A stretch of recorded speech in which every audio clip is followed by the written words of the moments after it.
The distress signal cut through the void like a scream. Commander Jake Morrison watched the holographic display flicker with desperate urgency as the message repeated in broken fragments. Colony 7. Under attack. Civilians trapped. His jaw tightened as he recognized the signature. Krell Raiders.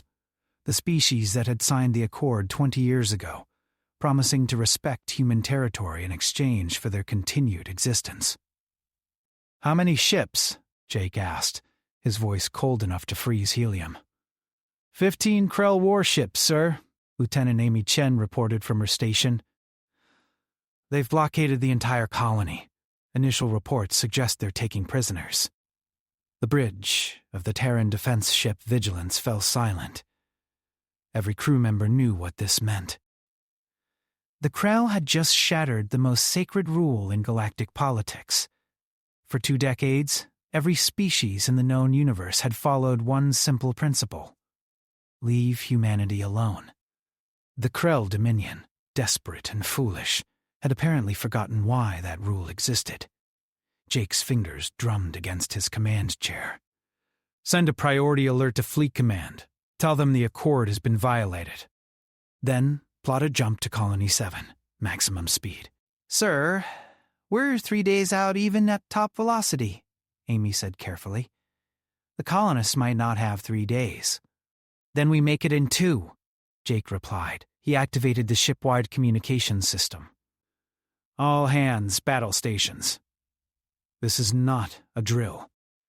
The Krell Dominion has attacked Colony 7. They've taken our people. They've broken the accord, and they're about to remember exactly why the galaxy fears us." Across the ship, alarms began to wail. Marines grabbed their rifles and checked their armor.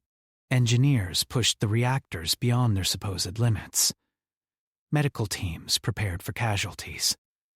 The Vigilance was a destroyer-class vessel, designed for speed and overwhelming firepower against 15 Krell warships. The odds were technically impossible.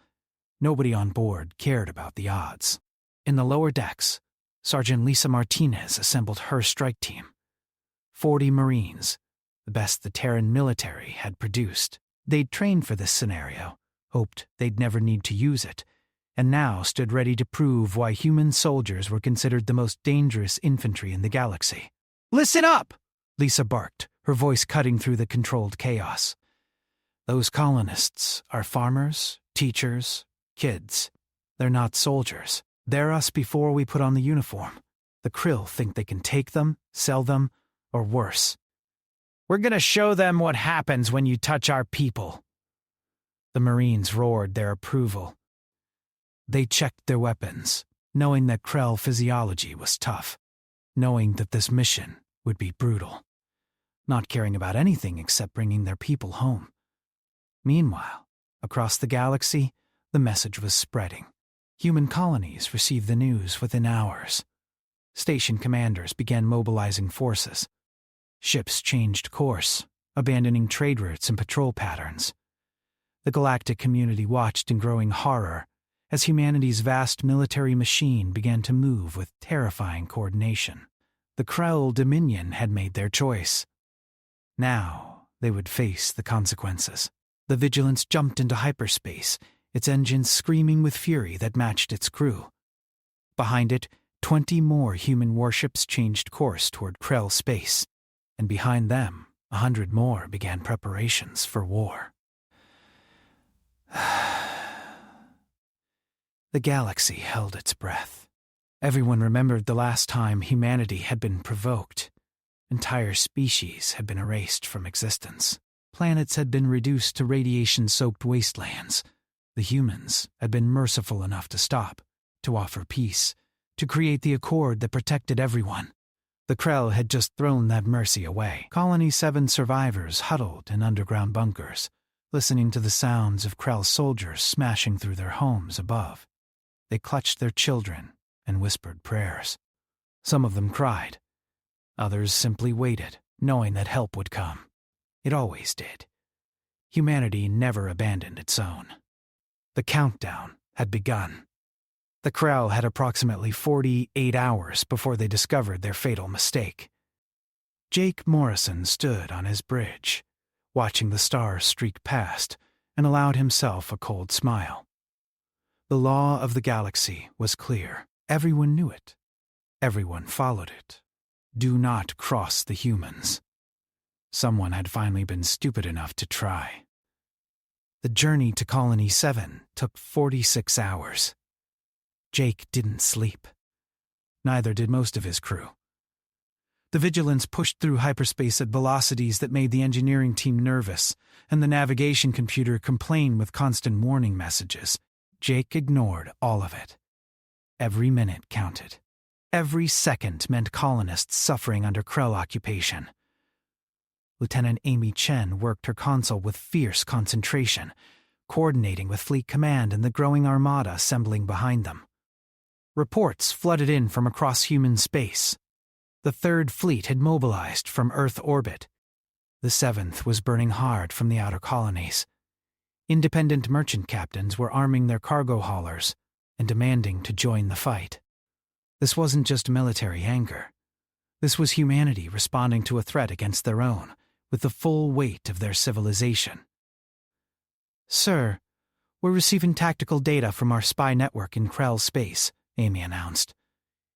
"Intelligence suggests the raiders are commanded by Warlord Thaxkor. He's been pushing the Krell Council to challenge human dominance for years. Looks like he finally got permission, or just stopped asking."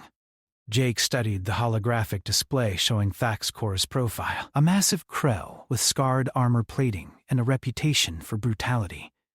The Krell were reptilian species, standing nearly 8 feet tall, with natural armor and strength that made them formidable warriors. They'd conquered a dozen worlds before encountering humanity. Now they served as mercenaries and traders, keeping to their designated sectors, living under the protection and restrictions of the Accord. "What's his endgame?" Jake muttered. "He can't possibly think he'll win this." "Maybe he doesn't care," said Commander Ryan Brooks, the ship's executive officer. "Some of the Krell younger generation think the Accord was cowardly. They weren't alive during the last war. They don't remember what humanity did to the Zeth Collective when they tried to exterminate a human research station." Jake remembered. He'd been a lieutenant then, fresh out of the academy. He'd watched from the deck of a cruiser as human forces systematically dismantled the Zeth military across 3-star systems. The campaign had taken 6 months. When it ended, the Zeth had lost 90% of their warships, their homeworld's orbital infrastructure, and their status as a galactic power. The humans had stopped just short of extinction, offering harsh terms that the desperate Zeth accepted immediately. The message had been clear to every species in the galaxy. Humanity could be reasoned with, traded with, even befriended, but threatened human lives, and mercy evaporated like water on an airless moon. "Dropping from hyperspace in 30 seconds, Amy announced. Jake stood, straightening his uniform. "Sound general quarters. All weapons free the moment we're clear. I want firing solutions on every Krell ship the instant we enter normal space. Sergeant Martinez, prepare your boarding teams. We're going to hit them hard and fast." The Vigilance shuddered as it transitioned from hyperspace. The colony appeared on the main screen, a blue-green world that reminded Jake of Earth. Orbital space was crowded with Krell warships, their distinctive angular hulls clustered around the planet like vultures circling prey. They'd positioned themselves in a defensive formation, expecting resistance. They hadn't expected the Vigilance to arrive quite this soon. 15 Krell ships confirmed, Amy reported. "They're hailing us, sir." "Put them through," Jake said coldly. The view screen shifted to show Warlord Thaxkor's massive form. His reptilian features twisted in what might have been a smile. "You arrive quickly? Perhaps you wish to negotiate for your colonists. I have 500 of your people. I will return them for a reasonable price." Jake let the silence stretch for exactly 5 seconds. When he spoke, his voice carried the weight of absolute certainty. "Warlord Thaxkor, you have violated the Accord. You have attacked a human colony and taken prisoners. You have committed an act of war against humanity. This is your only opportunity to release every single colonist unharmed and surrender your fleet. You have 60 seconds to comply. Thaxcor's laugh rumbled through the speakers. 1 ship against 15.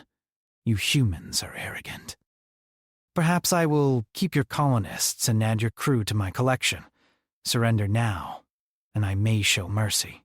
30 seconds, Jake said flatly. The Krell warlord's amusement faded. You cannot win this battle, human. Be reasonable. 15 seconds. I have hostages, Thaxcor snarled. Attack me, and they die. 5 seconds, Jake said. Then he muted the channel and turned to his weapons. Officer, fire, everything. The Vigilance came alive with deadly purpose. Rail cannons spat tungsten projectiles at relativistic speeds. Missile pods opened, releasing swarms of guided warheads. Energy weapons carved through the void with precise lethality. The first salvo struck 3 Krell ships before they could raise shields. 2 exploded immediately. The third tumbled away, trailing atmosphere and debris. Evasive maneuvers, Jake commanded calmly. Keep firing. Target their command ship last. I want Thaxcor to watch his fleet die. The Krell warship scrambled to respond, but human military doctrine was built on speed and overwhelming firepower. The Vigilance wove through incoming fire with practiced grace. Its point defense systems destroyed most missiles. Its armor absorbed the few hits that connected, and its weapons never stopped firing. 4 more Krell ships vanished in nuclear fire. The remaining vessels tried to form a defensive formation, but the Vigilance was faster, more maneuverable, and crewed by warriors who had trained their entire lives for this moment. Jake's tactical team worked with mechanical efficiency, hauling targets, coordinating strikes, exploiting every weakness in Krell defenses. Picking up escape pods from the planet's surface, Amy reported urgently. The Krell are executing hostages. Jake's expression didn't change, but his voice became colder. Launch the Marines. All shuttles. Now, Sergeant Lisa Martinez felt her stomach drop as the assault shuttle separated from the Vigilance and dove toward Colony 7's atmosphere. Around her, 40 Marines checked their gear one final time. They'd equipped for a hot insertion, combat armor rated for anti-armor weapons, rifles loaded with armor-piercing rounds, and enough explosives to level a city block. 2 minutes to landing zone, the pilot announced. Be advised, we've got Krell ground forces surrounding the primary colonist shelter. Heavy weapons detected. Lisa activated her helmet's communication system. You heard them. We're going straight into the fire. Remember your training. The Krell are tough, but they're not smart.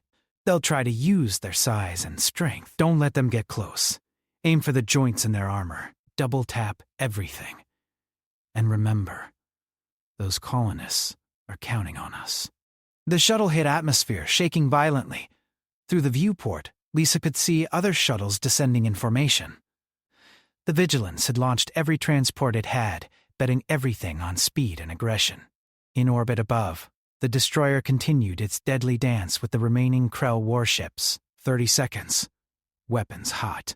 Lisa gripped her rifle. The shuttle's ramp was already lowering, showing the ground rushing up to meet them.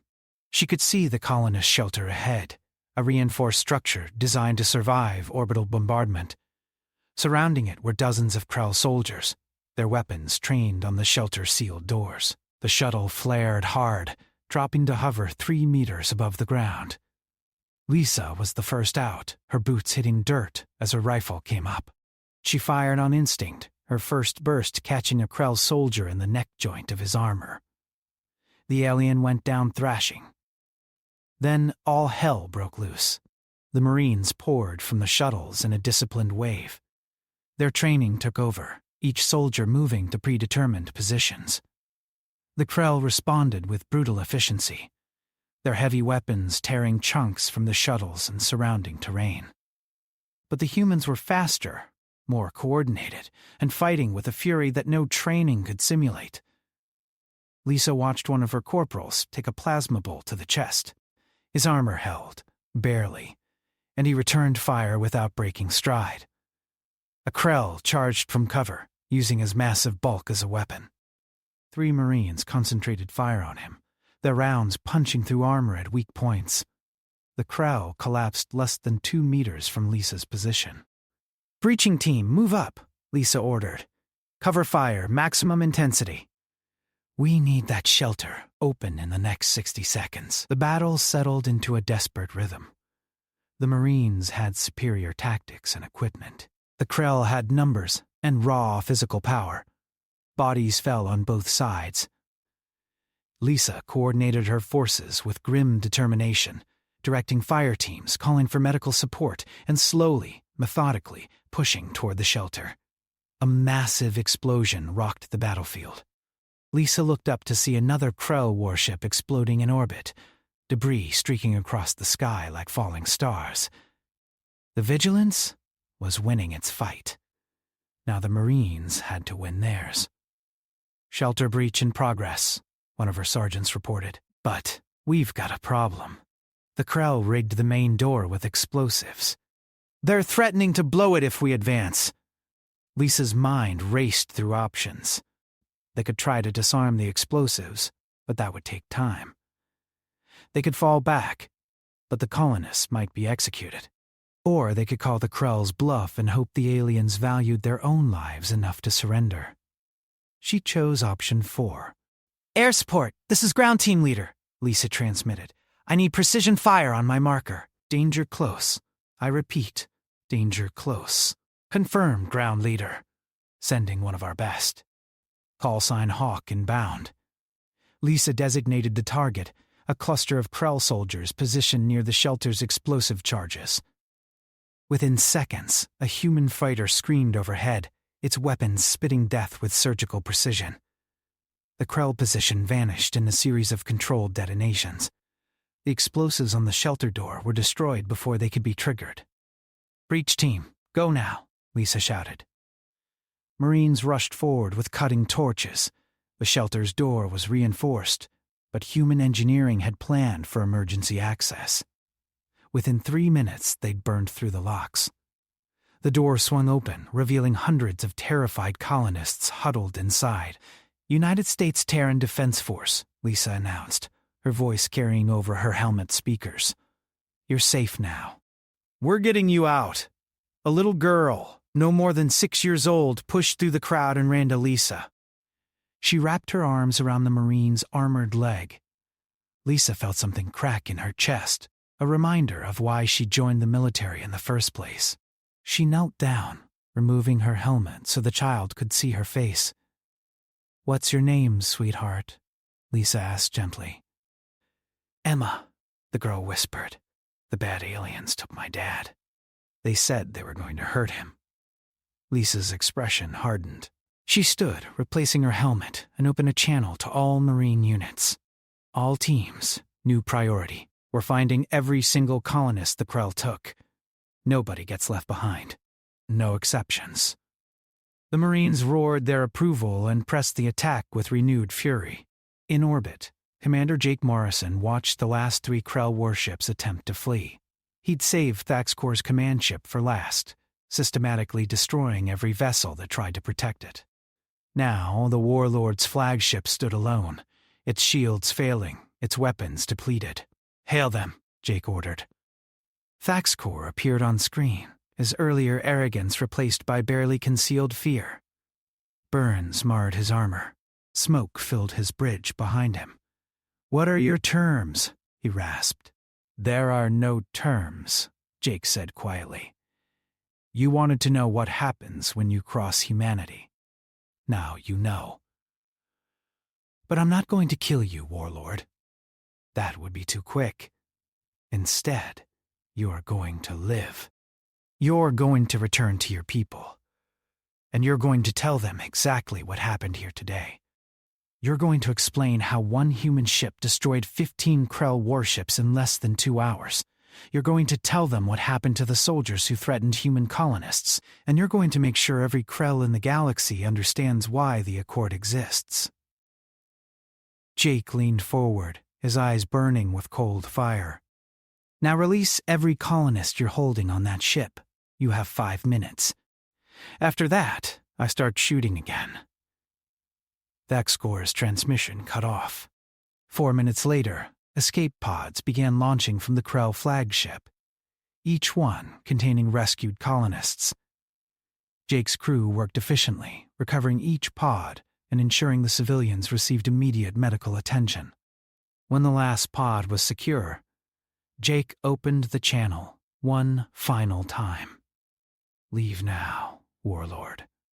Tell your story, and pray we never meet again." The crippled Krell flagship limped toward the system's edge, burning hard for hyperspace. Jake let it go. Sometimes mercy served a purpose. Sometimes survivors carried better warnings than corpses. "Sir, Fleet Command is requesting status report," Amy said. "The Armada has arrived at the system's edge. They're requesting permission to pursue the Krell into their own space." Jake considered. The anger in him demanded pursuit, demanded retribution on a scale that would scar the galaxy. But he was a soldier, not a conqueror. And this wasn't about revenge. It was about maintaining the order that kept billions safe. "Tell them to hold position," Jake said finally. "We've made our point." The galaxy needed a reminder of what happens when the Accord is broken. They've got it. Now we focus on the colonists. He turned to his crew. "Well done, everyone. You've honored your uniforms and your species today. Let's bring our people home." The bridge crew erupted in cheers, exhaustion, and relief mixing with pride. They'd done the impossible, and they'd done it perfectly. In the following hours, as more human ships arrived to secure the system, the full scope of the victory became clear. 13 Krell warships destroyed. Minimal human casualties. Every colonist recovered alive. The story would spread across the galaxy within days. The law was clear. Everyone would remember. Do not cross the humans. The aftermath of Colony 7 rippled through galactic civilization like a shockwave. Within a week, every major species had received the full report. The Krell Dominion's Council convened an emergency session and did something unprecedented. They publicly executed Warlord Thaxcor for his crimes and issued a formal apology to humanity. It wasn't enough to satisfy many humans, but it was a start. Jake Morrison found himself reassigned to Earth's orbital command, promoted to captain, and asked to brief the unified Terran Council on the incident. He stood before the most powerful humans in the galaxy, military and civilian leaders who shaped policy for hundreds of colonies, and told them the truth. "They tested us," Jake said simply. "For 20 years, the younger generation of Krell has been hearing stories about human power. They didn't believe them. Thaxcor thought the Accord was a relic, a joke, something maintained by cowards and old fools. He thought he could take what he wanted and we'd negotiate like any other species. He was wrong." Council member Patricia Grant, representing Earth's diplomatic corps, leaned forward. "Captain Morrison, your actions saved lives and prevented a larger war. But there are concerns. Some species are saying humanity responded with excessive force. That one destroyer against 15 warships wasn't a battle. It was a massacre." "They're afraid." "Good," Jake said flatly. "Fear is why we have peace. The Accord isn't maintained by friendship or shared interests.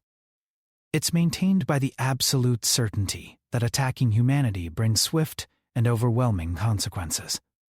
We've been peaceful for 20 years because nobody has been stupid enough to challenge us. The Krell decided to test that peace.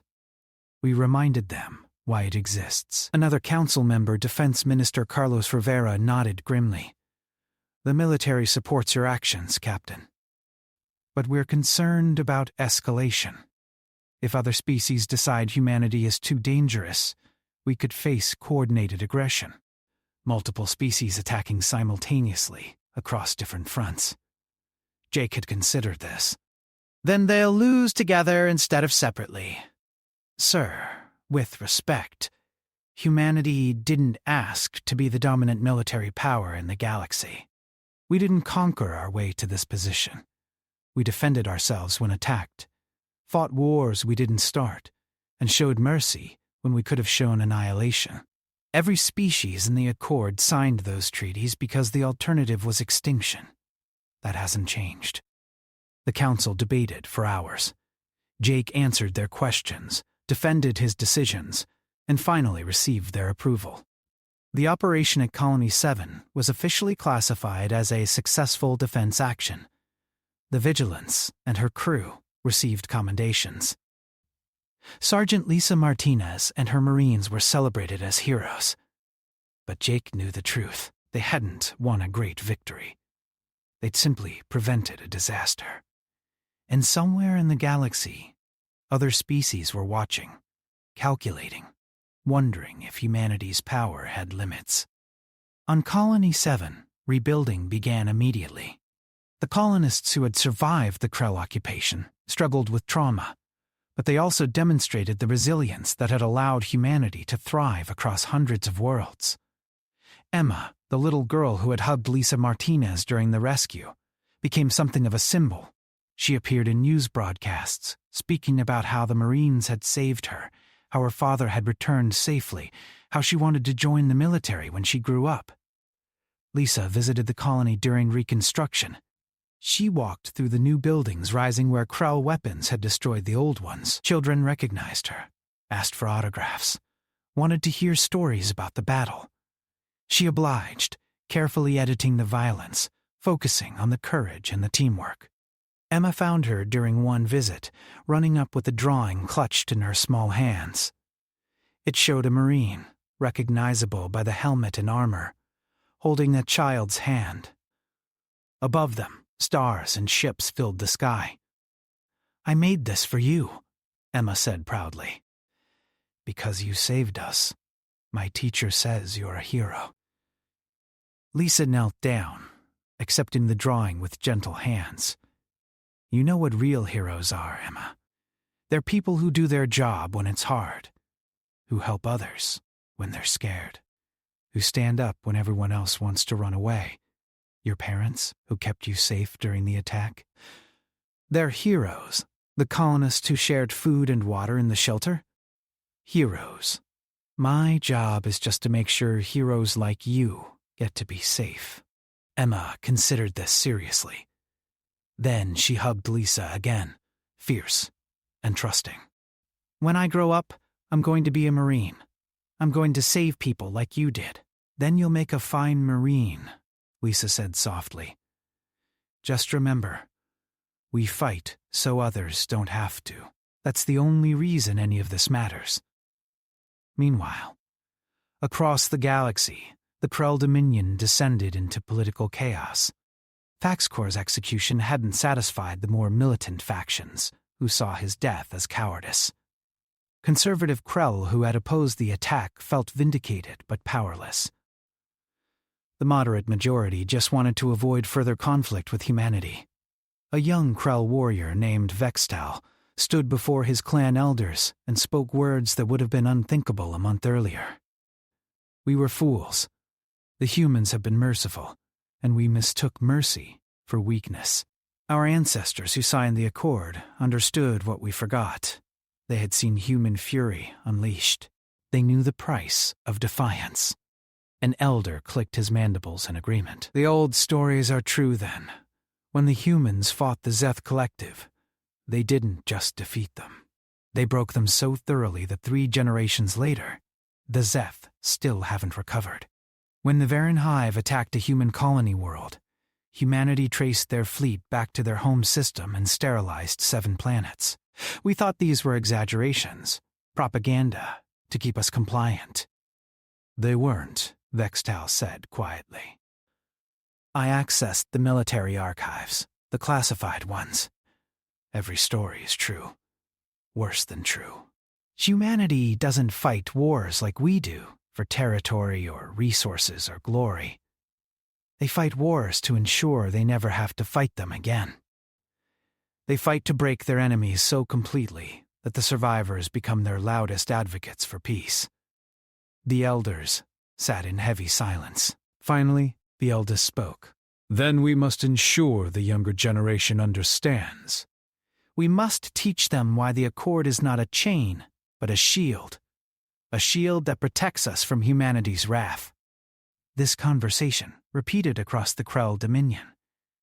In the Galactic Senate, Krell representatives delivered unprecedented speeches, acknowledging their species' mistake and praising the restraint humanity had shown. They could have destroyed the Krell fleet entirely.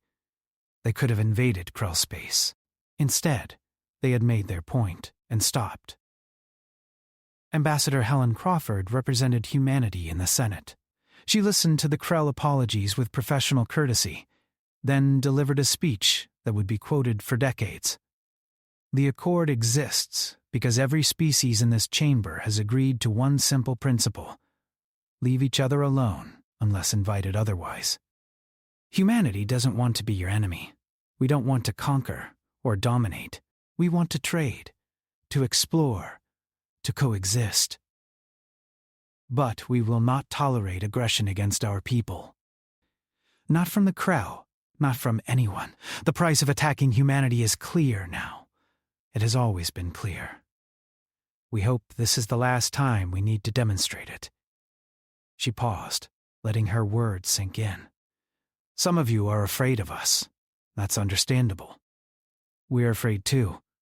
Afraid of what we might become if pushed too far. Afraid of losing the peace we've worked so hard to maintain. So let's all agree to keep the Accord strong, to respect each other's boundaries, and to remember that the alternative benefits no one.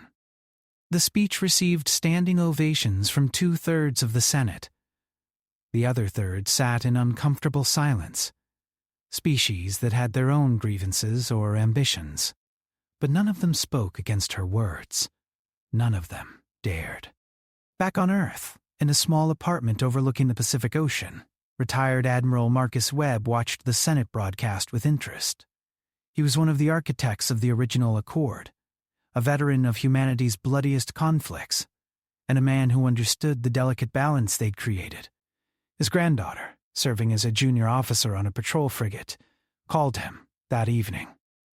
"Grandpa, everyone's talking about Colony 7. They're saying it proves humanity is too aggressive, too violent. Some people think we should have negotiated instead of fighting." Marcus considered his words carefully. "Lily, I'm going to tell you something important. When I was your age, I fought in the Varn War. I watched that species try to exterminate a human colony because they wanted the resources on that world.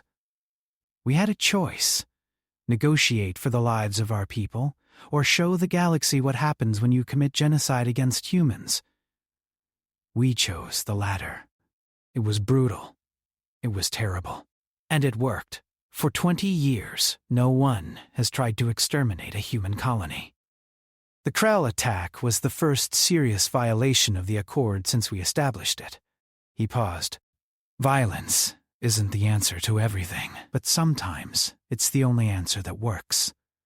The key is knowing when to use it and when to stop." Captain Morrison knew when to fight. He also knew when to show mercy. That's wisdom, not aggression. Lily was quiet for a moment. "Do you think we'll have to do it again? Make an example of someone else?" "I hope not," Marcus said sincerely. "But if we do, I'm glad we have people like Morrison and Martinez ready to do what's necessary. The galaxy stays peaceful because humanity is strong enough to enforce that peace, and wise enough to use that strength sparingly. That balance is what keeps billions safe."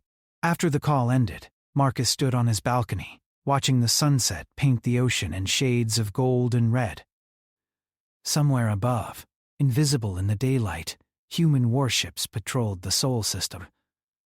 Further out, colonies thrived under the protection of the Accord.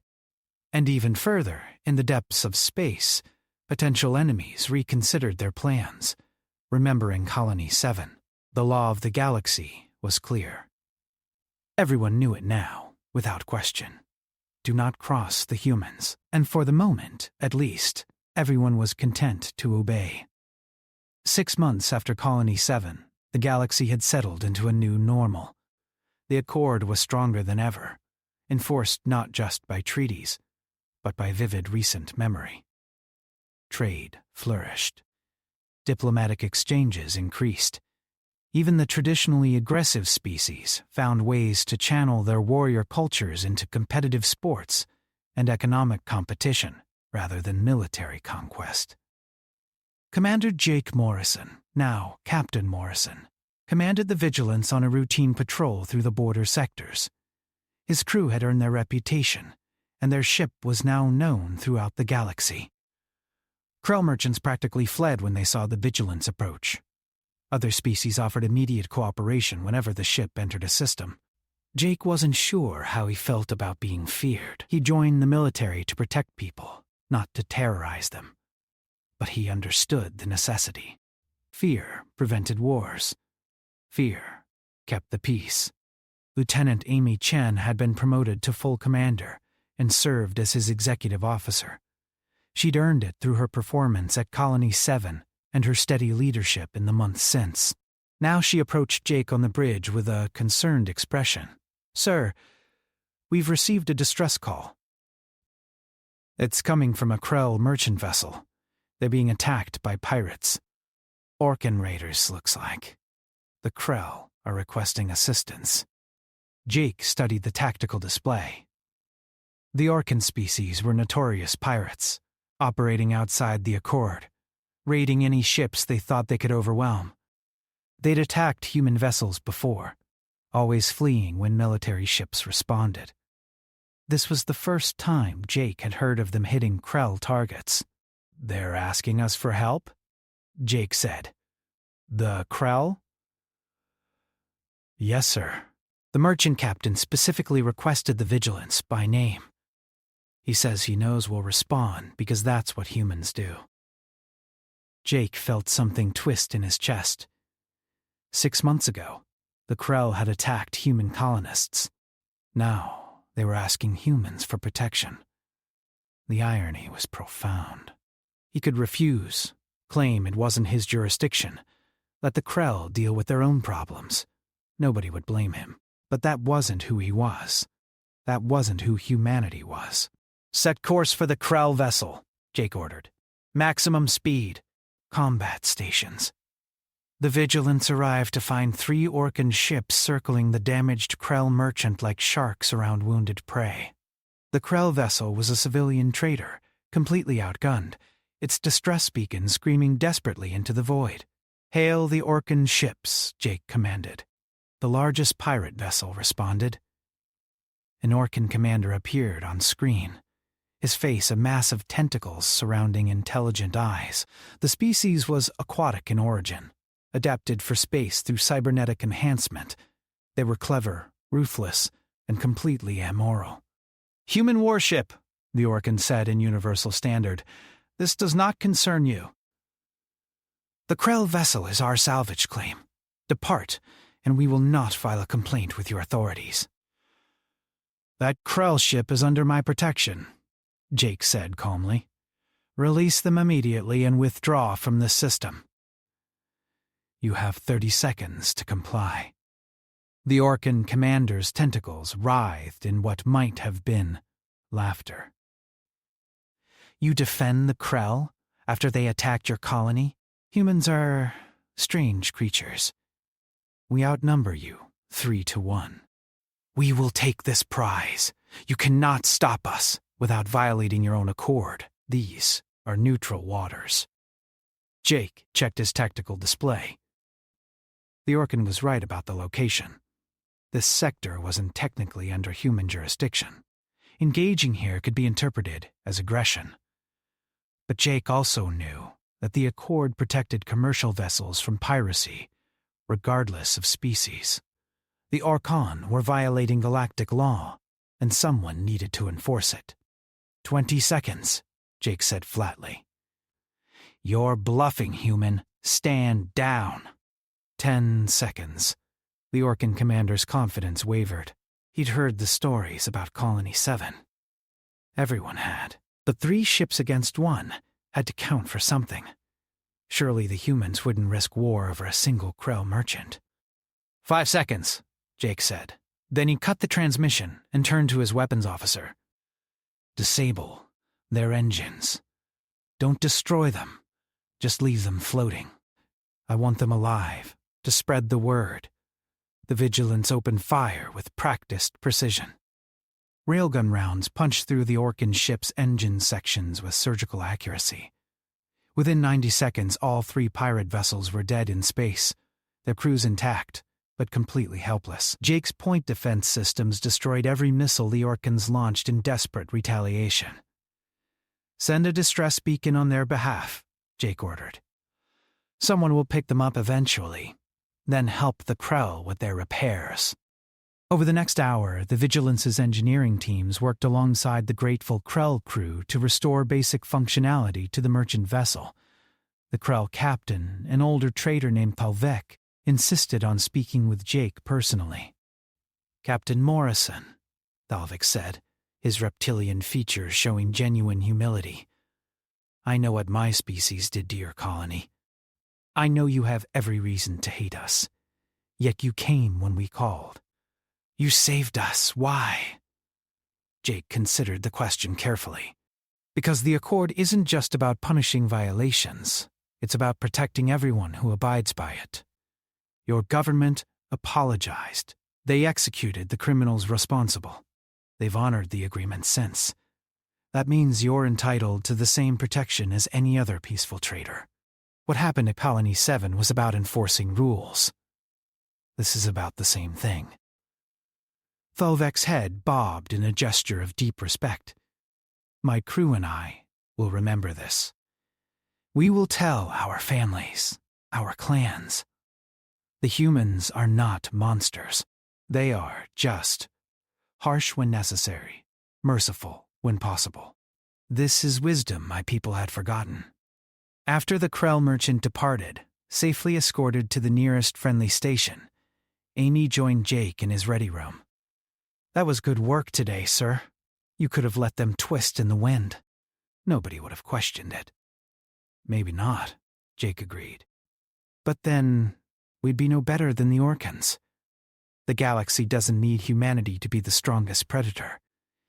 It needs us to be the reliable enforcer, the species that can be trusted to do the right thing, even when it's uncomfortable. Amy smiled slightly. Is that what we are now? The galaxy's police force? More like the galaxy's deterrent, Jake said. With a reminder that rules matter, that agreements have consequences. Sometimes that means fighting. Sometimes that means helping. As long as we're consistent, as long as everyone knows what to expect from us, we maintain the peace. The incident with the Orcan pirates rippled through the galactic community almost as dramatically as Colony 7 had.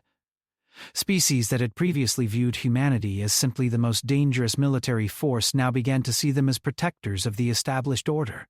Merchants from dozens worlds requested human escorts through dangerous space. Colonies petitioned for inclusion in humanity's defensive network. The unified Terran Council debated the implications. Some argued that humanity was overextending, taking on responsibilities that would strain their resources. Others insisted that this was exactly what the galaxy needed, a powerful species willing to enforce rules fairly. Ambassador Helen Crawford found herself in increasing demand at the Galactic Senate. Species that had barely spoken to human representatives now sought alliances and mutual defense pacts. The dynamics were shifting, and not everyone was comfortable with it. A coalition of smaller species approached her with a proposal. They wanted to formalize humanity's role as the Accord's primary enforcer. They wanted military assistance, agreements, patrol partnerships, and mutual defense guarantees. In exchange, they offered resources, trade concessions, and political support. Helen brought the proposal to Earth. The Council debated for a week. Finally, they reached a consensus, and Helen returned to the Senate with humanity's answer. "We appreciate the trust you're placing in humanity," she told the assembled delegates. "But we're not interested in becoming the galaxy's army. We'll honor the accord. We'll defend our allies and punish those who violate the agreements we've all signed. But we won't be your mercenaries or your empire builders. Every species here is responsible for their own security first. We'll help, but we won't replace your own efforts." It was a careful balance, strong enough to deter aggression, but restrained enough to avoid accusations of imperialism. The response was generally positive, though some species grumbled about humanity's refusal to take a more dominant role. But Jake, listening to the broadcast from the Vigilance, felt proud of the Council's decision. This was the path forward, strength tempered with restraint, power exercised with wisdom. Sergeant Lisa Martinez had left active combat duty and was now training the next generation of Marines at the Academy on Mars. She stood before a class of recruits, young men and women eager to serve, and told them about Colony 7. "We went in thinking about tactics and firepower," Lisa said, "but what I remember most is a little girl named Emma. She was scared and traumatized, and she needed to know that someone cared enough to risk their lives for her. That's what being a Marine means. It's not about being the toughest or the most heavily armed. It's about being someone worth trusting." A recruit raised his hand. "Sergeant Martinez, what if we have to fight the Krell again? What if another species violates the accord?"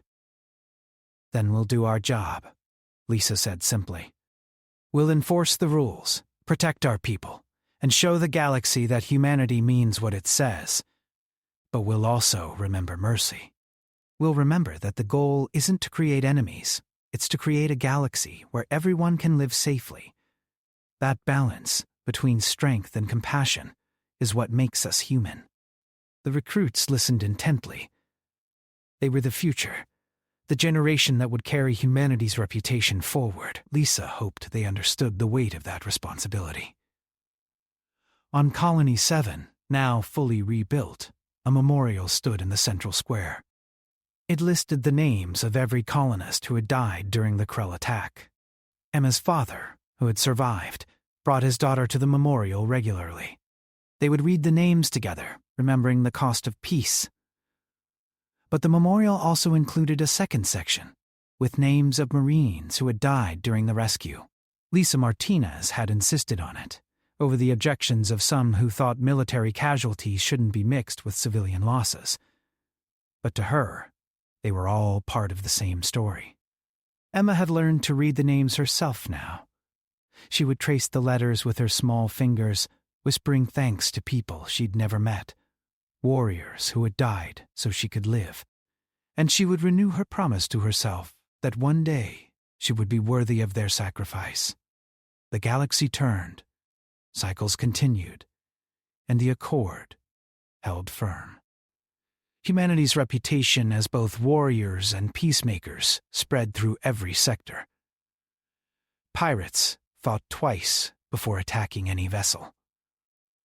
Aggressive species reconsidered expansion plans. The younger generation of every species grew up knowing one absolute truth. The law of the galaxy was clear. Do not cross the humans. And because everyone remembered, because the lesson had been taught so effectively, there was peace. Not perfect peace. Not peace without conflict or challenge, but peace maintained by mutual understanding and respect for consequences. Captain Jake Morrison continued his patrols, his ship a symbol of human resolve. Sergeant Lisa Martinez continued training Marines, passing along wisdom earned through experience. Ambassador Helen Crawford continued navigating the complex politics of the Galactic Senate, maintaining humanity's reputation through careful diplomacy. And across hundreds of human colonies, billions of people lived their lives in relative safety, protected by warriors they would never meet, defended by a reputation forged through careful balance of strength and mercy. The Accord would face challenges. There would be other violations, other species that needed reminding of the rules. But for now, in this moment, the galaxy had learned its lesson. Someone had crossed the humans. They had paid the price. And everyone else had taken note. The peace would last as long as the memory remained fresh, as long as the next generation understood the cost of breaking faith with humanity. It was an imperfect system, maintained by imperfect beings, but it was the best they had. And so the stars continued to shine on a galaxy where rules mattered, where agreements held weight, and where humanity stood as the guardian of the order they had helped to create, not through conquest or domination, but through the simple demonstration that crossing certain lines brought swift and certain consequences. The law was clear. Everyone knew it. And for the moment at least, everyone obeyed. That was enough.